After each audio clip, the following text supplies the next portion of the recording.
Welcome to Sportpen. Great to be here. We're diving straight into the saga of the 1990s USA Davis Cup team today. Yeah, should be good. And we're not talking just stats and scores. We really want to unpack the sheer will, those clutch performances. The moments that really defined them. Exactly. The stuff that turned them into, well, legends. Right. And for you listening, think of this as maybe a shortcut to understanding why this era was so important for American tennis. And what it tells us about sports greatness itself, right? Yeah, absolutely. Beyond just one team. We're aiming for those aha moments, those insights that make you see this team differently. So let's set the scene. U.S. men's tennis as the 90s kicked off. Right. What did that look like? Well, things were definitely looking up. I mean, 1990 itself was huge. Okay. You had Andre Agassi leading the charge. They beat Australia, brought the Davis Cup back to the U.S. for the first time in, 8 years? 8 years, yeah. That's a significant drought to break.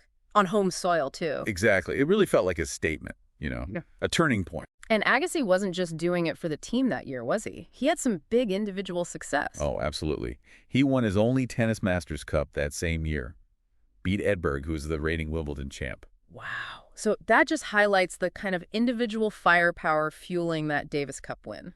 Precisely.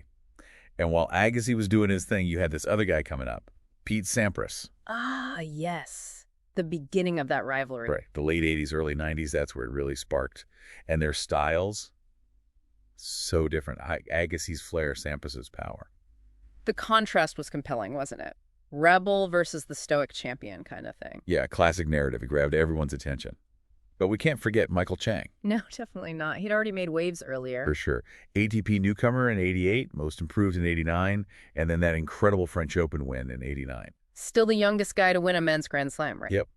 That showed his potential, his tenacity. He was definitely part of that emerging picture for the U.S. Davis Cup team. So you've got this incredible mix of talent sort of bubbling up. Agassi, Sampras, Chang. A real embarrassment of riches, you could say. But even with all that talent, the Davis Cup, it's complicated. Team dynamics, schedules. Oh, absolutely. It's never just about having the best players on paper. Like that Sampras situation in '92. Right. That's a perfect example. U.S. Open champ Pete Sampras. Coach Gorman obviously wanted him for the tie against Spain. But he declined. Yeah, he cited needing to prep for Wimbledon. It just shows that constant tension, individual ambitions versus playing for your country. It's a tough balance. Okay, let's dig into those key Davis Cup moments more. That 1990 win, breaking the drought. What was the impact beyond just the trophy?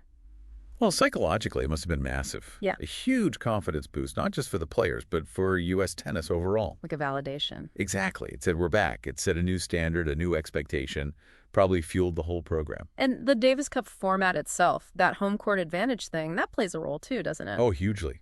Especially back then. You heard stories, Paraguay choosing some bizarre surface. Right, trying to neutralize the opponent. Yeah.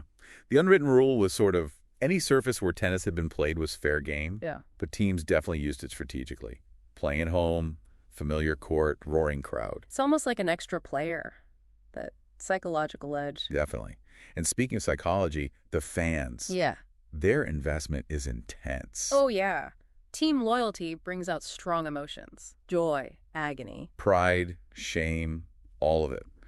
The success of that 90s team, it must have really deepened that connection, that national pride in tennis. You feel part of it, even from the stands. Yeah. And guiding all these big personalities, these stars, the coaching must have been key. Absolutely critical. Managing egos, picking the right pairings, strategizing for different opponents, different surfaces. It's a unique challenge. Especially when your players are usually rivals. Right, like Agassi and Sampras. How do you handle that dynamic within the team? Yeah, how did that play out? Did the rivalry help or hinder? Arguably it helped. Their individual drive to be the best probably pushed both of them even harder. So competing against each other on tour made them better for the Davis Cup team. In a way, yeah. That intensity translated. They might have been rivals, but when they wore the U.S. colors, that individual ambition fueled the collective effort. It's a fascinating dynamic. Let's talk about the players' determination. Agassi, for instance. He had some tough losses early on, didn't he? He did. Those Grand Slam final losses in 1990, French Open, U.S. Open, that's got to sting. So maybe that Davis Cup win later that year was Could have been a real mental breakthrough, proving he could win on a big stage under pressure. Plus, his whole persona, initially resisting Wimbledon's traditions, that showed a strong individual streak. A guy who knew his own mind. Definitely. And then Sampras, who famously wasn't always seen as a sure thing, that Agassi quote. About him never making it as a pro. Shows incredible determination, right? To go from that assessment to becoming, well, Pete Sampras, one of the all-time greats, that takes serious inner drive. Unreal work ethic. And Cheng, bursting onto the scene so young with that French Open title. Yeah, that youthful energy, that fighting spirit was obvious right away. Huge potential for the Davis Cup. And even later, making choices like skipping the 96 Olympics despite being top seed. It again shows that individual path within the team context. It does. These guys were stars with their own careers, their own priorities. Which makes their commitment to playing Davis Cup, despite those packed schedules, even more impressive. It really underlines the prestige of the event, doesn't it? The honor of representing your country, it clearly meant a lot to them. So, when we talk about greatness in this team context, what does it really mean? It's obviously more than just stacking talented players. Oh, much more. Individual skill is the foundation, sure. But Davis Cup success needs something else. What? That shared national pride, definitely. A real desire to play for the flag, for something bigger than your own ranking points. And teamwork, camaraderie. Crucial. Putting aside those individual rivalries, like we said, supporting each other.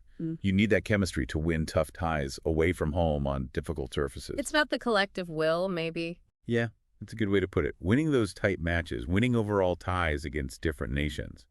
That takes adaptability, smart strategy, and real unity. And the legacy.